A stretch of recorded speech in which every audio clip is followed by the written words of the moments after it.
ಇನ್ನು ರಾಜಕೀಯದ high voltage ಕದನ ಅಂತ ಬಂದಾಗ HDK ಮತ್ತು DK ನಡುವಿನ ಮಾತು ಅಥವಾ ವಾಕ್ಸಮರ ಯಾವಾಗಲೂ ಕೂಡ ಮುನ್ನೆಲೆಗೆ ಬರ್ತಾ ಇದೆ. ಈಗ ಮತ್ತೊಮ್ಮೆ ಇಬ್ಬರು ಘಟಾನುಘಟಿ ನಾಯಕರು ಮದಗಜಗಳು ಮತ್ತೆ ಕಣಕ್ಕಿಳಿದಿವೆ. ಮತ್ತೆ ಇಬ್ಬರು ಕೂಡ ಮುಖಾಮುಖಿಯಾಗುವಂತೆ ಮಾತನ್ನಾಡ್ತಿದ್ದಾರೆ, ಆರೋಪವನ್ನು ಪ್ರತ್ಯಾರೋಪವನ್ನು ಮಾಡ್ತಾ ಇದ್ದಾರೆ. ಆದರೆ ಕೆಲವೊಮ್ಮೆ ಈ ವಾರ್ ಅಥವಾ ಕೆಲವೊಮ್ಮೆ ಈ ಸಮರ ತೀರಾ ವೈಯಕ್ತಿಕ ಹಂತ ಅನ್ನುವಂಥ ಮಟ್ಟಿಗೂ ಕೂಡ ಹೋಗ್ತಾ ಇದೆ. ಈ ಬಾರಿ ಅದು ಪಕ್ಷದ ವಿಚಾರ ಇರ್ಬೋದು, ಸರ್ಕಾರದ ವಿಚಾರ ಇರ್ಬೋದು, ರಾಜಕೀಯವೇ ವಿಚಾರ ಇರ್ಬೋದು, ಇದೆಲ್ಲವನ್ನು ಕೂಡ ಮತ್ತೆ ಮುನ್ನೆಲೆಗೆ ತಂದು DK ಮತ್ತು HDK ಇಬ್ಬರು ನೇರ ಪೈಪೋಟಿಗಿಳಿತಾ ಇದ್ದಾರೆ.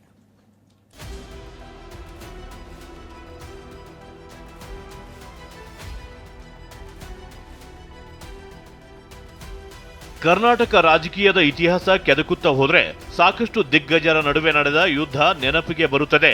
ವೈಯಕ್ತಿಕ ದಾಳಿ ಮಾಡುವಷ್ಟರ ಮಟ್ಟಿಗೆ ಈ ಕಾಳಗ ಹೋಗಿ ಮುಟ್ಟಿರುವ ಉದಾಹರಣೆಗಳಿವೆ. ಆದರೆ ಈಗ ನಡೆಯುತ್ತಿರುವ ಯುದ್ಧ ಮತ್ತೊಂದು ಇತಿಹಾಸ ಬರೆಯೋದಕ್ಕೆ ನನ್ನುಡಿ ಬರಿತಿದೆ. ಒಂದು ಕಾಲದಲ್ಲಿ ಜೋಡೆತ್ತು ಎಂದೇ ಕರೆಸಿಕೊಳ್ಳುತ್ತಿದ್ದವರು ಇಂದು ಹಾದಿ ಬೀದಿಯಲ್ಲಿ ಮಾತಿನ ಕದನಕ್ಕೆ ಇಳಿದು ಬಿಟ್ಟಿದ್ದಾರೆ.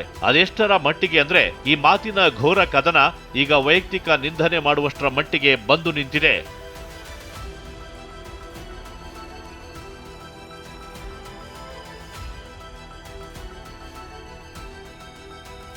ಅಸಲಿಗೆ ವಿಚಾರ ಶುರುವಾಗಿದ್ದು ಬಳ್ಳಾರಿಯ ಗಲಭೆಯಿಂದ. ಬಳ್ಳಾರಿ ಗಲಾಟೆ ವಿಚಾರಕ್ಕೆ ಸಂಬಂಧಿಸಿ DK ಗಣಿನಾಡಿಗೆ ತೆರಳಿದ್ರು. ಅಲ್ಲಿ ಸಭೆ ಕೂಡ ನಡೆಸಿದ್ರು. ಆದ್ರೆ ಇದಕ್ಕೆ ಆಕ್ಷೇಪ ಎತ್ತಿದ್ದ HD ಕುಮಾರಸ್ವಾಮಿ DCM ಹುದ್ದೆಯ ವ್ಯಾಪ್ತಿ ಪ್ರಶ್ನೆ ಮಾಡುತ್ತಲೇ ಸಭೆ ಮಾಡೋದೇನಿತ್ತು ಅಂತ ಪ್ರಶ್ನಿಸಿ ಬಿಟ್ರು. ಆಗ್ಲೇ ನೋಡಿ DKಯ ಕಣ್ಣು ಕೆಂಪಾಗಿ ಬಿಡ್ತು. ನಿಮಗಿಂತ ನನಗೆ ಅನುಭವ ಜಾಸ್ತಿ ಅಂತ ಬಂಡೆ HDK ಮೇಲೆ ಅಪ್ಪಳಿಸಿ ಬಿಟ್ರು. ಅವರ ಅಧಿಕಾರದ ವ್ಯಾಪ್ತಿ ಏನು ಅಂತಕ್ಕಂಥದ್ದನ್ನ ಕೇಳಲಿಕ್ಕೆ ಬಯಸ್ತೀನಿ ನಾನು. ಗೃಹ ಸಚಿವರು ಹೋಗಿ ಪೊಲೀಸ್ ಇಲಾಖೆಯ ಅಧಿಕಾರಿಗಳ ಜೊತೆ ಸಭೆ ನಡೆಸಿದ್ರು ಓಕೆ, ಇಲ್ಲ ಮುಖ್ಯಮಂತ್ರಿಗಳು ಕರೆದು ಸಭೆ ನಡೆಸಿದ್ರು ಓಕೆ. ಈ ಎರಡು ಇಲಾಖೆಗೆ ಇವರು ಸಂಬಂಧಪಟ್ಟಿರ್ತಕ್ಕಂಥದ್ದಲ್ಲ, ಉಪಮುಖ್ಯಮಂತ್ರಿಗಳಿಗೆ. ಯಾವ ಇದರ ಮೇಲೆ ಇವರು ಹೋಗಿ ಸಭೆ ನಡೆಸ್ತಾರೆ? Mister Kumaraswamy is I am more experienced than Kumaraswamy in politics. I have a better experience. I might have not become the chief minister. ಆದ್ರೆ ಈ ಮಾತು ಕುಮಾರಸ್ವಾಮಿ ಅವರನ್ನ ಕೆರಳಿಸಿ ಬಿಡಿತು. ಅನುಭವದ ಚಾರ್ಟ್ ಬಿಡುಗಡೆ ಮಾಡಿದ ದಳಪತಿ DCM ಹುದ್ದೆಗೆ ಎಕ್ಸ್ಟ್ರಾ ಕೊಂಬು ಕೋಡು ಇರಲ್ಲ ಅಂದ್ರು. ಈ ಮಾತಿಗೆ ಸಿಡಿದ DK ಎಲ್ಲವನ್ನ ಅಸೆಂಬ್ಲಿಯಲ್ಲಿ ಚರ್ಚಿಸೋಣ ಅಂತ ಸವಾಲ್ ಹಾಕಿದ್ರೆ ಕುಮಾರಸ್ವಾಮಿ ಸವಾಲು ಸ್ವೀಕರಿಸಿದ್ರು. ಕುಮಾರಸ್ವಾಮಿ ಮತ್ತೆ ಪ್ರಶ್ನೆ ಮಾಡಿದ್ದಾರೆ, DCMಗೇನು ಎಕ್ಸ್ಟ್ರಾ ಕೊಂಬು ಇಲ್ಲ ಅನ್ನೋದ್ರ ಬಗ್ಗೆ. ಶಿಷ್ಟಾಚಾರ ಮಂತ್ರಿಗಳಿಗೆ ಇರುವಷ್ಟು ಶಿಷ್ಟಾಚಾರ ಆಯ್ತಪ್ಪ, ಅವ್ರ MLAಗಳು ಇದಾರಲ್ಲ, ಅವ್ರ MLA ಇದು ಅಸೆಂಬ್ಲಿಲಿ ಕರಿತೀವಿ, ಹೊಸ ಅಸೆಂಬ್ಲಿಲೋ ಎಲ್ಲಾರು ಅದನ್ನ ಚರ್ಚೆ ಮಾಡಕ್ ಕೇಳಕ್ಕೆ. ಏನಿದೆ ನಿಮಗೆ? ಪ್ರಚಾರಕ್ಕೆ ಅಷ್ಟೇ ತಾನೆ ನೀವು ಮಾಡಬೇಕು ಅಂತ ಬಿಟ್ರಿ. ನಿಮ್ಗೆ ಎಲ್ಲ ಮಾಹಿತಿ ಕೊಡ್ತೀವಿ. ಇಲ್ಲಿ ಯಾವ್ಯಾವ ತರ ಇದರಲ್ಲಿ ಪಾಸಿಟಿವ್ ಇದೆ, ನೆಗೆಟಿವ್ ಇದೆ, ಇದೆಲ್ಲ ನಾನು ಎಕ್ಸ್ಪ್ಲೈನ್ ಮಾಡೋಕೆ ಹೋದ್ರೆ ಸಮಯ ತಗೊಳ್ಳೋದು. ಎಲ್ಲ ತರಿಸಿಟ್ಕೊಂಡಿದ್ದೀನಿ, ಸಂಪೂರ್ಣ ಮಾಹಿತಿ ಕೊಡ್ತೀನಿ. ಓಪನ್ ಡಿಬೇಟ್ ಬೇಕಾ ಮಾಡೋಣಂತೆ, ಏನು ಕದ್ದೋಗಲ್ಲ ನಾವು. ಈಗಾಗಲೇ DK ಶಿವಕುಮಾರ್ ನೇರವಾಗಿ ದಳಪತಿ ವಿರುದ್ಧ ಅಥವಾ JDS ವಿರುದ್ಧ ಒಂದು ಗಂಭೀರವಾದಂಥ ಆರೋಪವನ್ನು ಮಾಡಿದ್ರು. ಎರಡೂ ಪಕ್ಷಗಳು ಅಂದ್ರೆ BJP ಮತ್ತು JDS ಮರ್ಜ್ ಆಗತ್ತೆ, ವಿಲೀನವಾಗತ್ತೆ ಅಂತ ಹೇಳಿಕೆಯನ್ನ ಕೂಡ ಕೊಟ್ಟಿದ್ರು. ಇದಕ್ಕೆ ಕುಮಾರಸ್ವಾಮಿ ತಿರುಗೇಟನ್ನ ಕೊಟ್ಟಿದ್ದಾರೆ.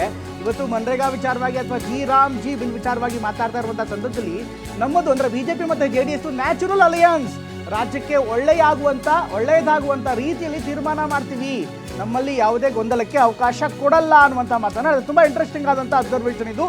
ಅಂದ್ರೆ ಆತ ಈಗ ಯಾವುದೇ ಮರ್ಜ್ ವಿಚಾರ, ವಿಲೀನ ವಿಚಾರಕ್ಕೆ ಸಂಬಂಧಪಟ್ಟಂತೆ ಮಾತಾಡ್ತಾ ನೇರವಾಗಿನೇ ಕುಮಾರಸ್ವಾಮಿ ಹೇಳ್ತಾ ಇದ್ದಾರೆ ರಾಜ್ಯಕ್ಕೆ ಒಳ್ಳೆಯದಾಗುವಂಥ ನಿರ್ಧಾರ. ಹಾಗಾದ್ರೆ ಏನಿದು, ಇದರ ಅರ್ಥ ಏನು? ಇದ್ರ ಬಗ್ಗೆ ಸಾಕಷ್ಟು ವಿಶ್ಲೇಷಣೆಗಳು ನಡೀತಾ ಇದೆ. ಈಗಾಗಲೇ ಒಂದು ಕಡೆಗೆ ಅಥವಾ ಕಾಂಗ್ರೆಸ್ ಪಕ್ಷ ಅಥವಾ ಮರ್ಜ್ ಆಗ್ಬಿಡುತ್ತೆ JDS BJP ಜೊತೆಗೆ ಅಂತ ಹೇಳ್ತಾ ಇದ್ದಾರೆ. ಇದ್ರ ಜೊತೆಗೆ ಇದರಿಂದಾಗಿ ಅಂದ್ರೆ JDS ವಿಲೀನಿಂದಾಗಿ ನಮ್ಗೆ ಲಾಭ ಆಗುತ್ತೆ ಅಂತ ಹೇಳ್ತಾರೆ. ಅದಕ್ಕೆ ಕೌಂಟರ್ ಆಗಿ ಈಗ ನೇರವಾಗಿ ಕುಮಾರಸ್ವಾಮಿ ಕೂಡ ಹೇಳ್ತಿದ್ದಾರೆ. ಕುಮಾರಸ್ವಾಮಿ ಏನು ಹೇಳಿದ್ರು ನೋಡೋಣ ಬನ್ನಿ.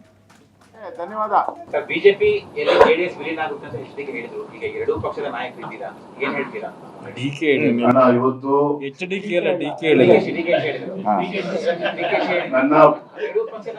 ನನ್ನ ವಿನಂತಿ ಹೇಳ್ತೇನೆ ಮಾನ್ಯ ಕುಮಾರಸ್ವಾಮಿ, ಬೇಡ ಇನ್ನೊಂದ್ಸಲ ಫ್ರೀ ಆಗಿ ಮಾತಾಡೋಣ. ಆ ವಿಚಾರವಾಗಿ ಪ್ರತ್ಯೇಕ ಪ್ರೆಸ್ ಮೀಟ್ ಕರೀತಾರೆ, ಹೊಟ್ಟೆ ಕೂತ್ ಮಾತನಾಡ್ತಾರೆ. ದಯವಿಟ್ಟು ಓಕೆ, ಧನ್ಯವಾದ. ಈಗ ಆ ಸಬ್ಜೆಕ್ಟ್ ಬೇಡ ಬ್ರದರ್. ನಿನ್ನೆ ತಾನೇ ನಿಖಿಲ್ ಕುಮಾರಸ್ವಾಮಿ ಅವರು JDS ಮತ್ತು BJP ಅಲಯನ್ಸ್ ನ್ಯಾಚುರಲ್ ಅಲಯನ್ಸ್ ಅಂತ ಹೇಳಿ ನಿನ್ನೆ ತಾನೇ ಹೇಳಿದ್ದಾರೆ. ಅದರಿಂದ ಇಲ್ಲಿ ನಮ್ಮಲ್ಲಿ ಯಾವುದೇ ಗೊಂದಲಕ್ಕೆ ಅವಕಾಶ ಕೊಡಲ್ಲ. ಅದರ ಬಗ್ಗೆ ನೀವು ಯಾರು ಸಂಶಯ ಪಡಬೇಡಿ. ರಾಜ್ಯಕ್ಕೆ ಒಳ್ಳೇದಾಗಬೇಕು, ರಾಜ್ಯಕ್ಕೆ ಒಳ್ಳೇದಾಗ ದೃಷ್ಟಿಯಿಂದ ನಾವು ಸರಿಯಾದ ರೀತಿಯ ತೀರ್ಮಾನಗಳು ತಗೊಳ್ತೀವಿ. ಬಿಜೆಪಿ